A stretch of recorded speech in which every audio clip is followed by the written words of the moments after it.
Hi, Jeremy here at Modern Vitality. In today's video, we're talking about how people with complex chronic illnesses, mystery illnesses, autoimmune conditions, people with those illnesses are lucky. Now, if this is you and you're struggling and you have symptoms like brain fog and exhaustion and weird pains and trouble sleeping and libido issues and digestive problems and depression and all the whole can of worms tends to come with that, you may think, hey, I don't feel very lucky, right? This doesn't feel like a blessing to me at all. It feels like a curse. And I understand, and I'm going to explain in this video how I thought the same thing when I first was exposed to this idea. And I've come to find that actually, like so many other aspects of life, our approach to healing, our odds of success, all those things improve when we have the right perspective. So I'm going to share this with you in this video. I know this is counterintuitive. Let's get started.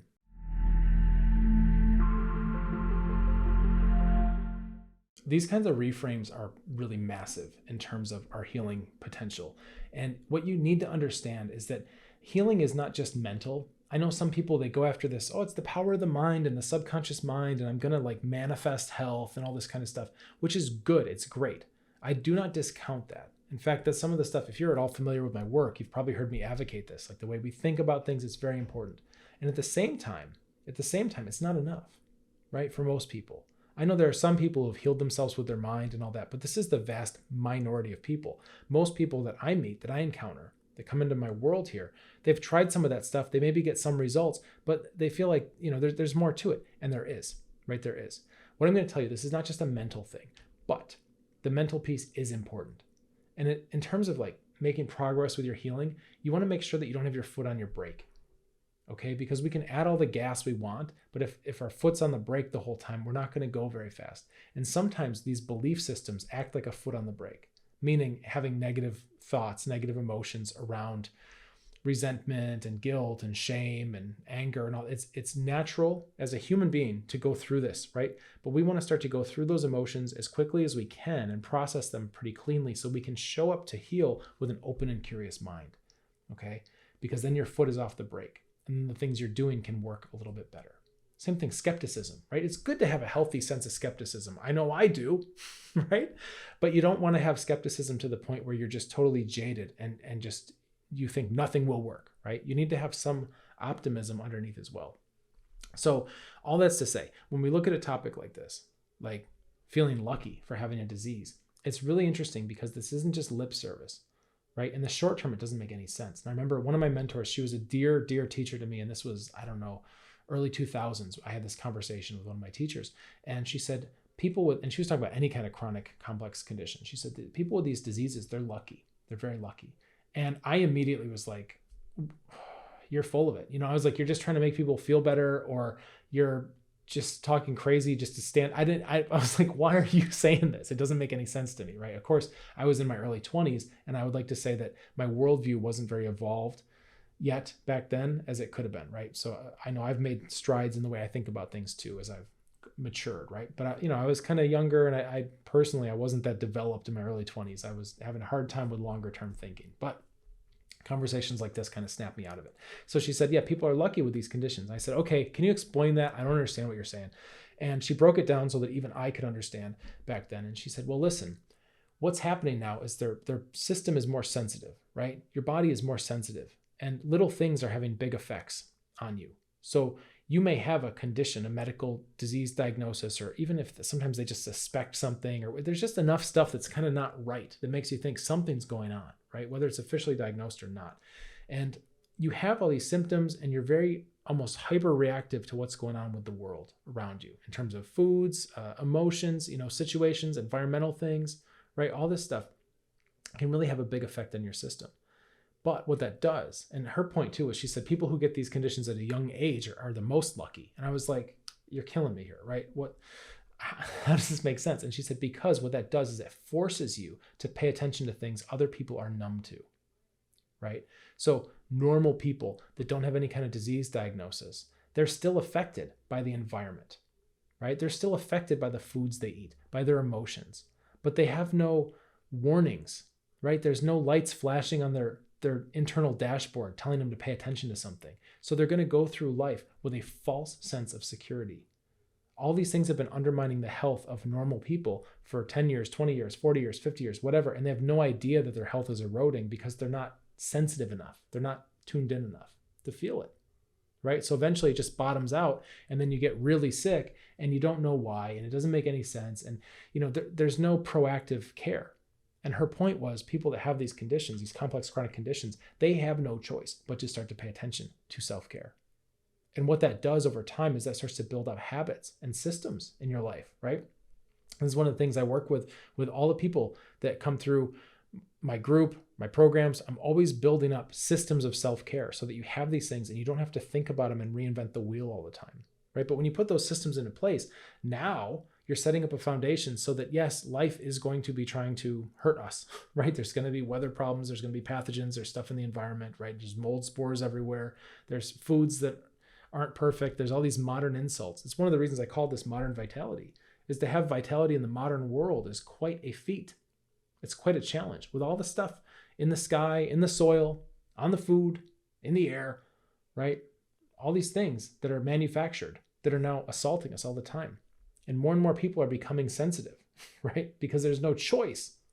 There's no choice. There's so many bombardments happening that now, like, a lot of people are starting to feel it.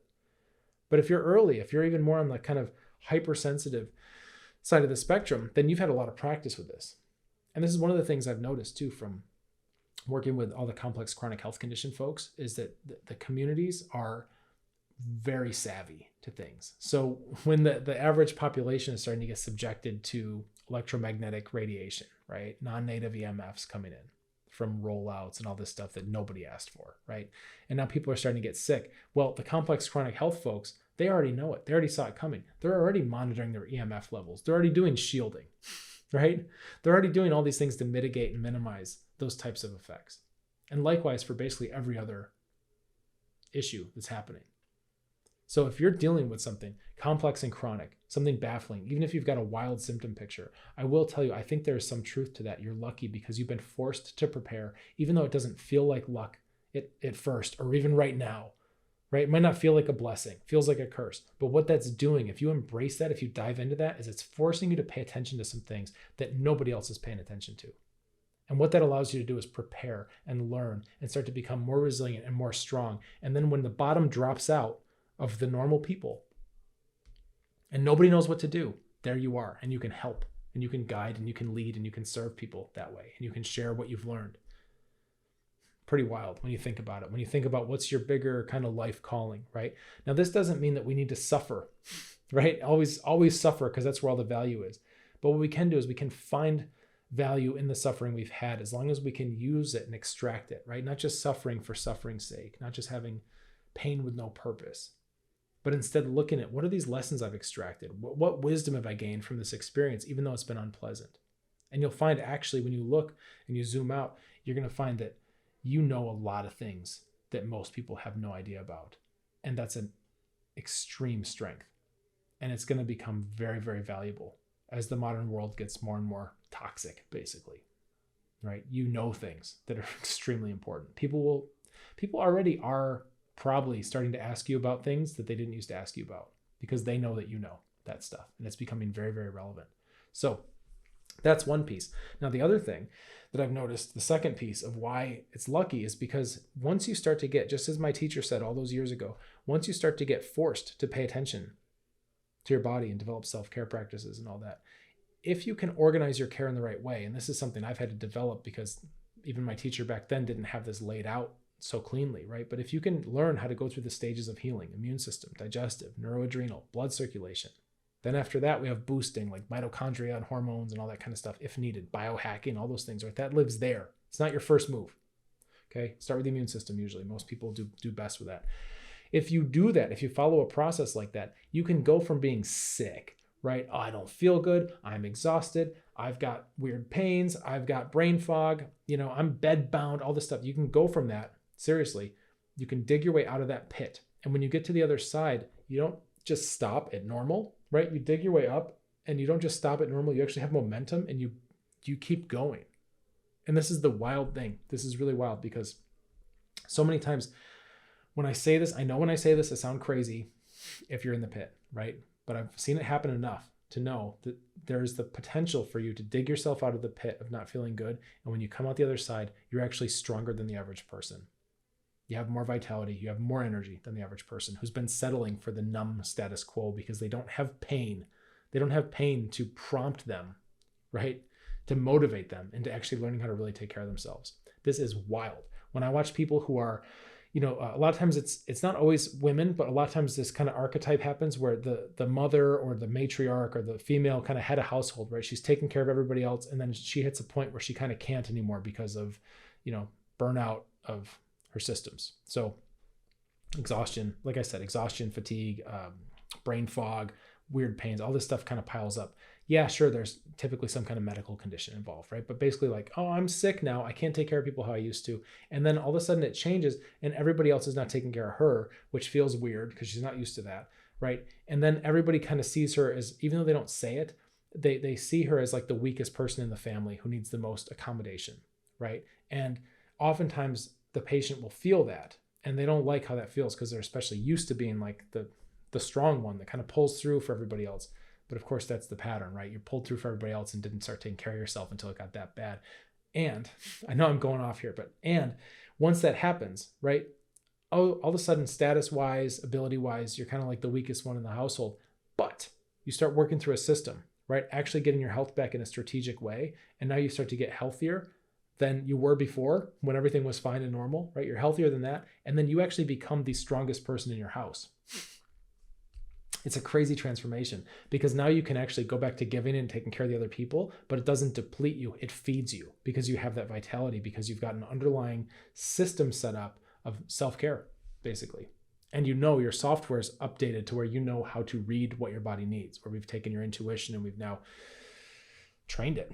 You have a trained intuition that you can trust, you can depend on. It's fascinating to be a part of that transformation.